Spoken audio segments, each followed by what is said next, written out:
પ્રણવભાઈ કરું?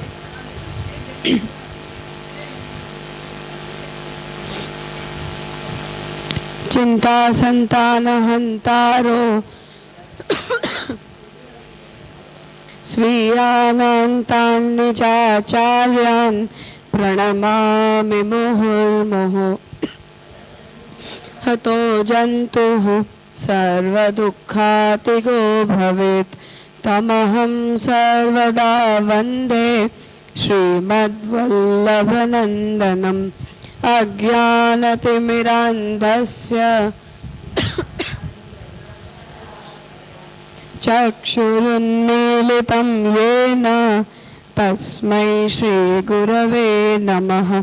नमामि हृदये शेषे लीलाक्षीराब्धिशायिनं लक्ष्मीसहस्रलीलाभिः सेव्यमानं कलानिधिं चतुर्भिश्च त्रिभिस्तथा षड्भिर्विराजते योऽसौ पंचधार हृदय मम।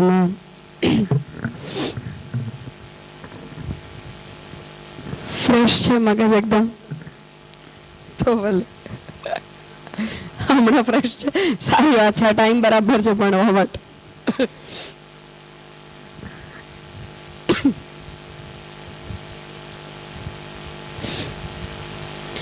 કાલના વિષયમાં આપણે ભક્તિની જે નિત્યતા છે એના સંબંધમાં પૂર્વ પક્ષ ન્યાય મત તરફથી અને શંકરાચાર્યજી તરફથી ઉપસ્થિત થાય છે. કેમ કે જ્યારે પણ આપણે કોઈ પણ પ્રકારની સત્તાને એક્સપ્લેન કરીએ કે સત્તાના પ્રકારને આપણે જ્યારે સમજાવીએ ત્યારે સત્તાને નેગેટ કરવા માટે શંકરાચાર્યજી છે જે પારમાર્થિકી સત્તાના રૂપમાં બ્રહ્મથી અતિરિક્ત બીજા કોઈને સ્વીકારશે નહીં. અને જો વ્યવહારની અંદર આપણે કોઈ સત્તાને માનીને એની સાથે વ્યવહાર કરતા હોઈએ તો શંકરાચાર્ય એવું કહેશે કે મિથ્યા છે પણ એને વ્યવહારિક સત્ય તરીકે અત્યારે ચલાવી શકાય. તો એક પૂર્વ પક્ષ એમના તરફથી આપણી સામે છે, જેના કારણે ભક્તિ તો શું કોઈ પણ વસ્તુની નિત્યતાનો સ્વીકાર એ કરી નહીં શકે પોતાના તરફથી. બીજી જે પ્રોબ્લેમ છે એ ન્યાયમત તરફથી ઉપસ્થિત થઈ રહી છે. કેમ કે ન્યાય જે છે એ શંકરાચાર્યજીની જેમ વસ્તુ સત્તાની મિથ્યતાનો સ્વીકાર નથી કરતો, પરંતુ પ્રાગભાવ અને પ્રધ્વંસાભાવ માનતા હોવાને કારણે કોઈ પણ વસ્તુની ભૂત ભવિષ્ય અને વર્તમાન ત્રણેય કાળમાં સત્તા હોય એ પ્રકારની ત્રૈકાલિક સત્તાના સ્વરૂપને પણ ન્યાય નહીં માને. જેના કારણે ચાર પ્રકારના અભાવો જે છે એ સિદ્ધાંતતઃ પૂર્વ પક્ષ તરીકે ફરીથી આપણી સામે આવે છે. એટલે જ્યારે આપણે ભક્તિને નિત્ય કહી રહ્યા છીએ અને વસ્તુતઃ આપણા સિદ્ધાંતમાં કેવલ ભક્તિ નહીં પણ સતચેત અંતર્યામી પર્યંત પ્રત્યેક કાર્ય પદાર્થ નિત્ય જ છે. કેમ કે આવિર્ભાવ તિરોભાવના સિદ્ધાંતને કારણે કોઈ પણ વસ્તુનો પ્રધ્વંસા ભાવ કે પ્રાગભાવ તો આપણે માનતા જ નથી, ચાહે પ્રલય થઈ જાય તો એ નહીં. એટલે બ્રહ્મ નિત્ય છે એટલે બ્રહ્મના પ્રત્યેક કાર્ય પણ નિત્ય છે. એ પ્રકારની નિત્યતાનો જે સ્વીકાર છે એ આપણે ભક્તિ નહીં પરંતુ પ્રત્યેક વસ્તુ માટે કરી જ રહ્યા છીએ. એના કારણે ભક્તિને નિત્ય કહેવું એ કમ્પેરેટિવલી નિત્યતા છે, પણ બીજી વસ્તુઓ ભક્તિ સિવાયની વસ્તુઓ અનિત્ય છે એવો આપણો તાત્પર્ય ભક્તિને નિત્ય કહેવામાં પણ નથી. એટલે બીજી બધી વસ્તુઓનું જે રીતે તિરોધાન થઈ જતું હોય એ રીતે ભક્તિના બીજનું તિરોધાન જે છે એ ક્યારે પણ થતું નથી. એવી રીતે આપણે બીજા પદાર્થોની તુલનામાં ભક્તિને નિત્ય કહી રહ્યા છીએ. અન્યથા વસ્તુતઃ દરેક વસ્તુ આપણા મતમાં નિત્ય જ છે, કંઈ પણ અનિત્ય નથી. એટલે આ પૂર્વ પક્ષ જે છે એ ન્યાય તરફથી આપણે ઉપસ્થિત કર્યો. કેમ કે શંકરાચાર્યજીના મતને ડ્રોપ કરી દેવા પાછળનું કારણ એ છે કે એમના મતમાં બ્રહ્મ સિવાય કંઈ પણ નિત્ય નથી, સત જ નથી. એટલે વ્યવહારિક સત્તાના ગ્રાઉન્ડ ઉપર આપણે એ વિષયમાં ડિસ્કશન કરવાની આ પોઈન્ટ ઉપર જરૂર નથી. પરંતુ જે નૈયાયિકો સત્કાર્યતાવાદનો સ્વીકાર કરી રહ્યા છે એ લોકોની પણ સત્તા ત્રૈકાલિક સત્તા ન હોવાને કારણે આપણી સત્તાની પરિભાષાથી થોડીક અલગ છે, વિપરીત નથી પણ અલગ છે. એટલે એમના તરફથી જે આ પૂર્વ પક્ષ છે ચતુર્વિધ અભાવના સ્વીકારને લઈને એને આ ટીકાની અંદર શ્યામકાકાજીએ ઉપસ્થિત કર્યું કે ભક્તિની નિત્યતાને હવે આ સંદર્ભમાં આપણે કેવી રીતે સમજવું જોઈએ, જેના કારણે શ્રુતિ વચન તરફથી પણ જે પૂર્વ પક્ષ ઉપસ્થિત થયો અને આપણે વ્યવહારમાં પણ આપણે જોતા હોઈએ એ રીતે તો ભક્તિની અંદર ઘટાડો વધારો તો આપણને બધાને દેખાય જ છે. હવે એને આપણે ભક્તિનો જન્મ અને નાશ માનીએ કે આવિર્ભાવ કે તિરોભાવ માનીએ, આ પછી ચર્ચાનો વિષય રહે છે. પણ વધવું ઘટવું, બિલકુલ જ દેખાતું બંધ થઈ જવું, અચાનકથી એની અંદર વધારે ભાવનું પ્રાકટ્ય થઈ જવું, આ બધા પ્રકારના પરિવર્તનો તો આપણને પ્રત્યક્ષ ગોચર છે જ. એટલે આ આખી પ્રોબ્લેમ જે છે એ અહીંયા ચતુર્વિધ અભાવના સિદ્ધાંતના કારણે ઉપસ્થિત થઈ, જેમાં આપણે પોતાના તરફથી જે છે એ પૂર્વ પક્ષીને એવો જવાબ આપ્યો કે પ્રાગભાવ, પ્રધ્વંસા ભાવ અને અન્યોન્ય ભાવ આને તો એક વખત માટે આપણે માની પણ લઈએ, પરંતુ અત્યંતા ભાવના સિદ્ધાંતની અંદર તો એમના મતમાં પણ દોષ પ્રકટ થઈ રહ્યો છે. અને એ દોષ પ્રકટ થવાનું કારણ એમના પોતાનો જ સિદ્ધાંત છે, એમનો પોતાનો જ બનાવેલો નિયમ છે. તો સત્તા અને અસત્તા કે ભાવ અને અભાવ આ બંનેને એ લોકો ઓપોઝિટ ટર્મ્સ તરીકે ટ્રીટ કરે છે, વિરોધી પદાર્થો કે વિરોધી પ્રકારના જ્ઞાન તરીકે. અને વિરોધી જ્ઞાન તરીકે એની સાથે વ્યવહાર કરતા હોવા છતાં પણ એમનો નિયમ એ જ છે કે ભાવ અને અભાવ એ બંનેનું જ્ઞાન થાય તો એક સાથે જ. ક્યારે પણ ભાવનું જ્ઞાન હોય અને મને એના અભાવનું જ્ઞાન હોય એવું હોઈ જ ના શકે. એટલે ભાવ પ્રતિયોગી અભાવનું જ્ઞાન અને અભાવ પ્રતિયોગી ભાવનું જ્ઞાન આ પ્રક્રિયા છે. એટલે આપણી બુદ્ધિની આ સિસ્ટમ છે કે જ્યારે હું ઘટ છે એવું બોલી રહી છું તો હું એવું મનમાં એવું વિચારીને ચાલી રહી છું કે કોઈક સ્થિતિ એવી તો હતી જ કે જ્યારે ઘટ ન હતો. તો આ પ્રતિયોગિતાનો જે સિદ્ધાંત છે કે ભાવ અને અભાવ એ બંને પ્રકારના જ્ઞાન એક સાથે જ રહે, એકનિષ્ઠ હોય, એક જ વસ્તુની અંદર ભાવનું પણ જ્ઞાન હોય અને એક જ વસ્તુના સંબંધમાં અભાવનું પણ જ્ઞાન થાય, આ સિદ્ધાંતને કારણે જે સમસ્યા ઉપસ્થિત થઈ એને આપણે આક્ષેપ તરીકે અત્યંતા ભાવના સ્વરૂપમાં ઉપસ્થિત કરી કે પ્રાગભાવ, પ્રધ્વંસા ભાવ અને અન્યોન્ય ભાવ આ ત્રણેયની અંદર ચોક્કસ જ આપણી પાસે પ્રતિયોગી પદાર્થો ઉપલબ્ધ છે. આપણે માનશું કે નહીં માનીએ એને અત્યારે છોડી દઈએ, પણ આપણી પાસે એના પ્રતિયોગીઓ અવેલેબલ છે, જેના કારણે ન્યાયનો સિદ્ધાંત આ ત્રણ પ્રકારના અભાવની થિયરી ઉપર તો લાગી રહ્યો છે. પણ એક વાત જે અત્યંતા ભાવની સાથે આવી રહી છે ત્યાં એ સમસ્યા છે કે અત્યંતા ભાવને સમજાવવા માટે જો આપણે કોઈ પણ એક ઉદાહરણ લાવી રહ્યા છીએ તો એ ઉદાહરણનો પ્રતિયોગી કોઈ ભાવ સત્તા આપણી પાસે અવેલેબલ નથી. એટલે જેમ વંધ્યાપુત્ર કે શિંગડાવાળો સસલો, તો હું જ્યારે એવું કહું છું કે શિંગડાવાળો સસલો એ અસત પદાર્થનું ઉદાહરણ છે. અસત પદાર્થનો મતલબ કે જે વસ્તુનો આપણને ક્યારે અનુભવ થઈ જ ન શકે.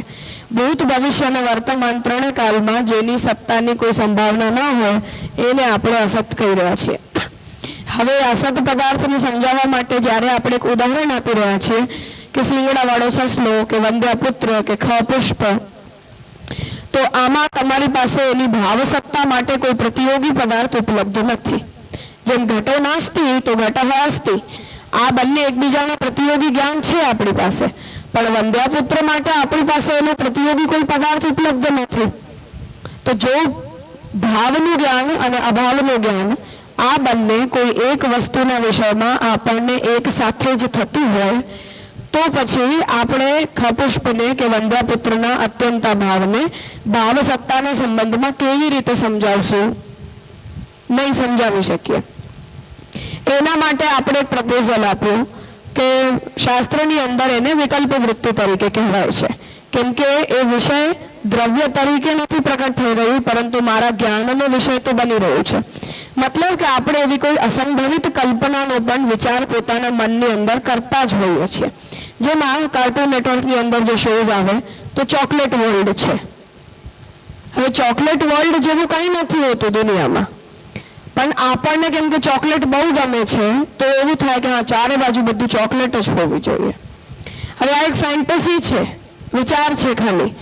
હવે એના સામે આપણી પાસે કોઈ દ્રવ્યની ઉપલબ્ધિ નથી, જેના કારણે જેમ શાહરૂખજી મેઘદૂત કાદંબરી વગેરેના ઉદાહરણ આપ્યા કે કોઈ પણ નાટક હોય, કોઈ પણ ફિક્શન હોય, ફિક્શનની અંદર તમે જે કોઈ પણ કેરેક્ટરની કલ્પના કરી રહ્યા છો કે એ કેરેક્ટરના સંબંધમાં કોઈ પણ ચરિત્રનું તમે નિર્માણ કરી રહ્યા છો, એ આખા ચરિત્રનું નિર્માણ કાલ્પનિક છે અને એ કાલ્પનિક હોવા છતાં પણ આપણા જ્ઞાનનો વિષય બને છે, ભલે એના પ્રતિયોગી કોઈ દ્રવ્ય સત્તાની ઉપલબ્ધિ આપણને ન થતી હોય.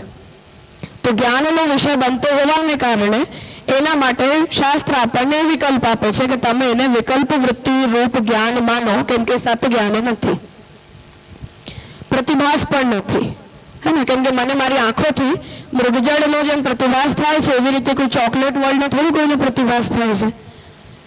તો ફેન્ટસી છે અને એ ફેન્ટસીને આપણે AI દ્વારા ક્રિએટ કરી રહ્યા છીએ કે કાર્ટૂનની સિરીઝના દ્વારા આપણે ક્રિએટ કરી રહ્યા છીએ કે ચોકલેટ વર્લ્ડ દેખાય તો કેવું દેખાય, તો તમે ખાલી વિચારો, ખાલી લખો એવું નહીં, તમે એને વિઝ્યુઅલી જોઈ લો કે આવું દેખાય ચોકલેટ વર્લ્ડ.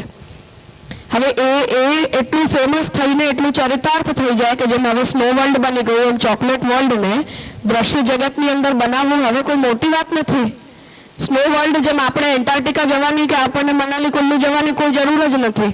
દરેક સિટીની અંદર હવે સ્નો વર્લ્ડ બનતા થઈ ગયા, ટેમ્પરેચર આર્ટિફિશિયલી ક્રિએટ કરીને. એવી રીતે ચોકલેટ વર્લ્ડ બનાવવું કોઈ મોટી વાત થોડી છે. ડિઝનીલેન્ડ આખું બની ગયું કે ના બની ગયું? પહેલા એ ખાલી કલ્પના હતી, હવે વાસ્તવિક જગત થઈ ગયું. તો અત્યંતા ભાવની અંદર જ્યારે આપણી પાસે કોઈ એનો પ્રતિયોગી ઓબ્જેક્ટ નથી અવેલેબલ, તો શાસ્ત્ર એને કહે છે કે તમે એને અસત ન કહીને એક વખત એનો વિકલ્પ વૃત્તિ તરીકે વિચારી જુઓ.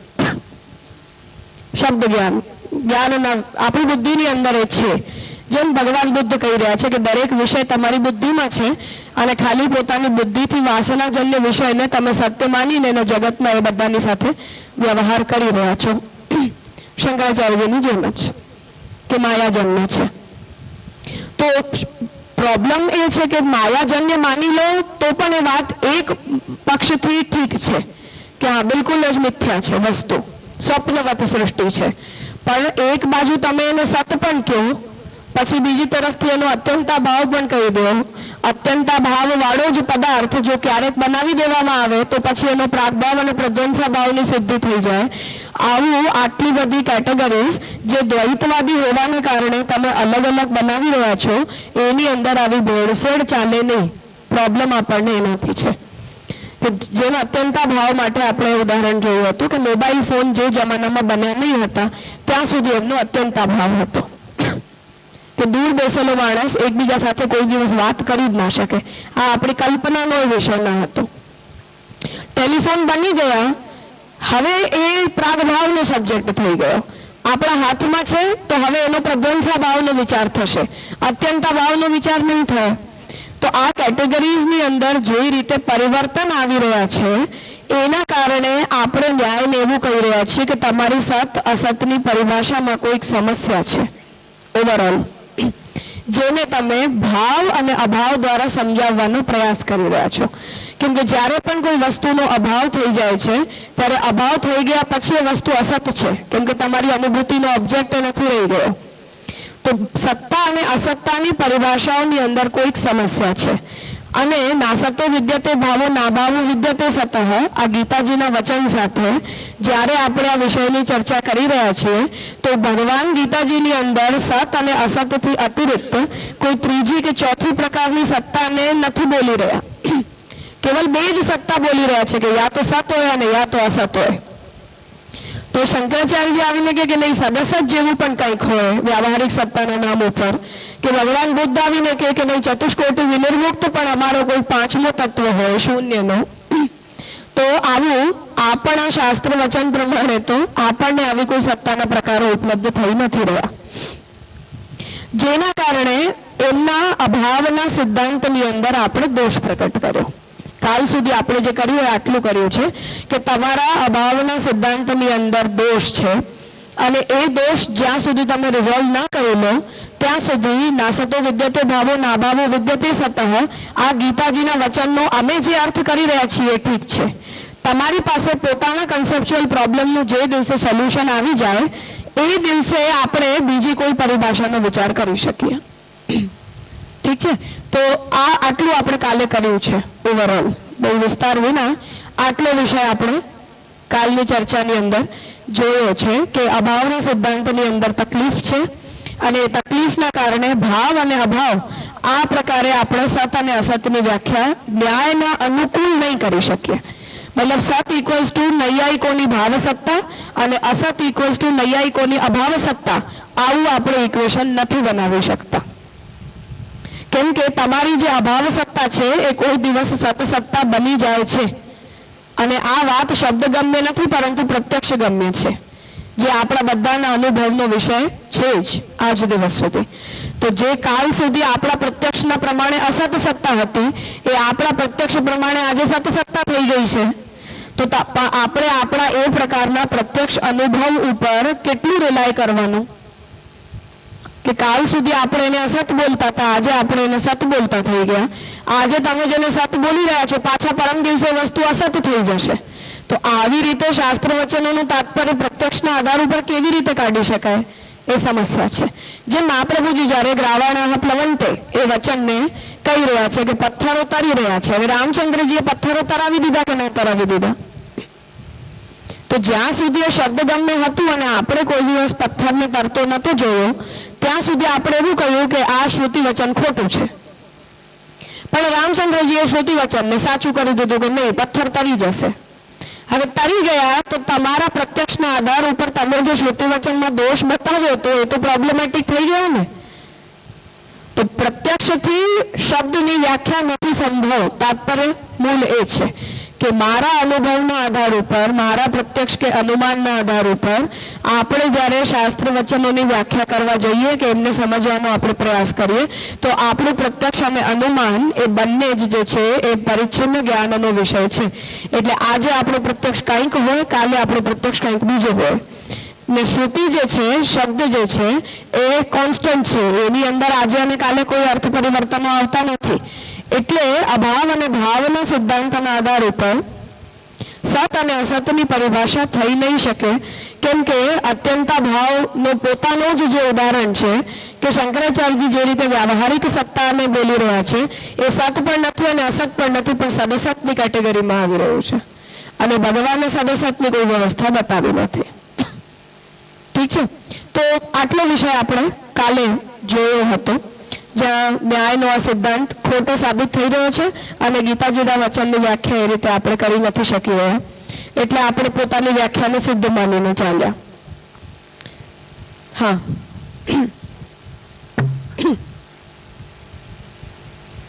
પણ શંકરાચાર્યની જે વ્યાવહારિકી સત્તા છે એ અને ન્યાયમતની જે વૈકલ્પિકી સત્તા છે એ બંને એક જ લેવલ થયું. ન્યાય વૈકલ્પિક સત્તા માનતું નથી. આપણે એમને પ્રપોઝલ આપ્યું હતું આપણે કે તમે એને અત્યંતા ભાવ કહેવાના બદલે એને વિકલ્પ વૃત્તિ કહી દો, પણ એ લોકો હજી સુધી વિકલ્પ વૃત્તિને માનતા નથી. અત્યંત ભાવ જે તો કરે છે.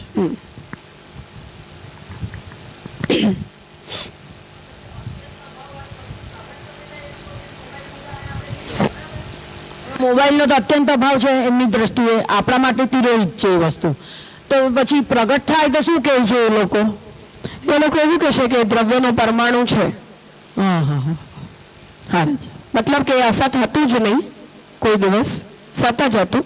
મતલબ એનો પ્રાગભાવ હતો અને એ દ્રવ્યના જેટલા કોમ્પોનન્ટ્સ છે એમાંથી તમે પંચમહાભૂત જ છે ને અલ્ટિમેટલી. તો જે પણ હોય, કોઈ પણ પ્રકારનું એ ક્રિએશન હોય, પણ જાતિ જે છે આની એ તો પરમાણુ ગંધવતી પૃથ્વી એમાં જ આપણને જવું પડે ને.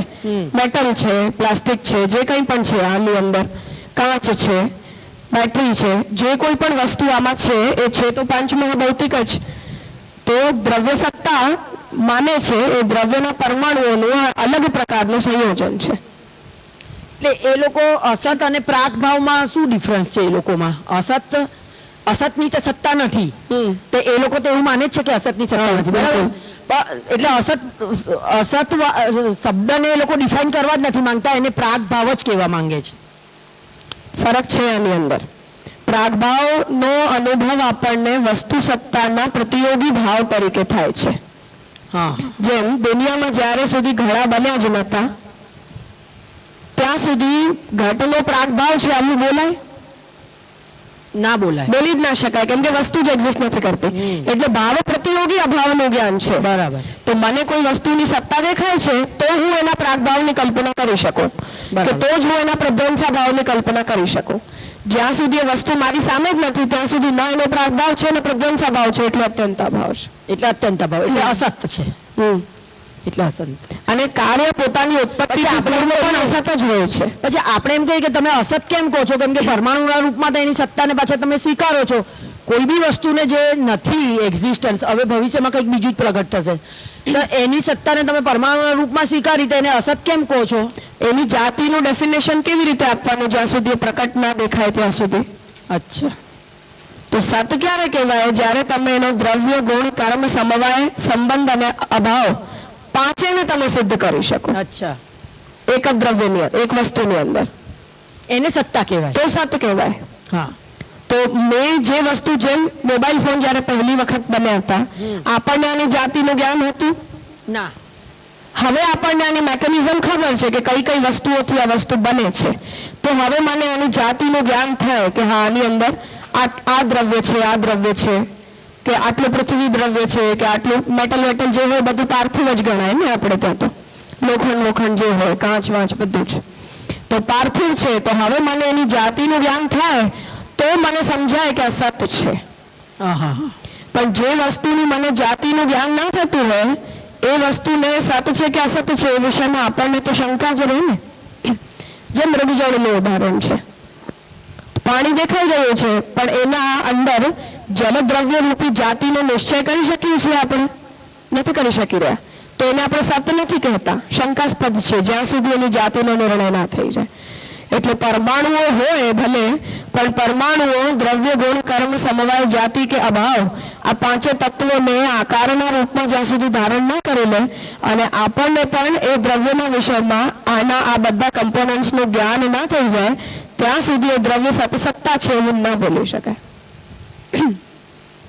આપણા મતમાં એટલે હું કમ્પેર કરીને પૂછું કે આપણા મતમાં આપણે એમ કહી દઈએ કે જ્યાં સુધી જગતનો આવિર્ભાવ નથી થયો ત્યાં સુધી ભલે એ કોઈ પણ રૂપમાં છે, ભગવાનમાં છે, તો એટલે આપણે એને અસત નથી કહેતા. પ્રભુની અંદર તો એ જગત નિત્ય લીન જ હોય છે, એટલે એની ત્યાં આગળ તિરોભાવના રૂપમાં સત્તા છે. તો એ સત્તાને એ લોકોને પરમાણુમાં કોઈ પણ પદાર્થની સત્તાને સ્વીકારવામાં, કેમ કે પરમાણુથી જ બધું પ્રગટ થાય છે, તો વાંધો એટલે એમને શું છે, ઓબ્જેક્શન શું છે એમનું? પરમાણુઓની પ્રોબ્લેમ એ છે કે પરમાણુ તો શુદ્ધ છે. હવે જેમ આ છે આને આપણે ખાલી એક પૃથ્વીના પરમાણુથી બનાવી નથી શકતા. તમને એમાં અન્ય દ્રવ્યોનું પણ સંયોજન કરવું પડે છે. જેમ આપણું શરીર છે તો પૃથ્વી, જલ, તેજ, વાયુ અને આકાશ પાંચેનું બનેલું છે.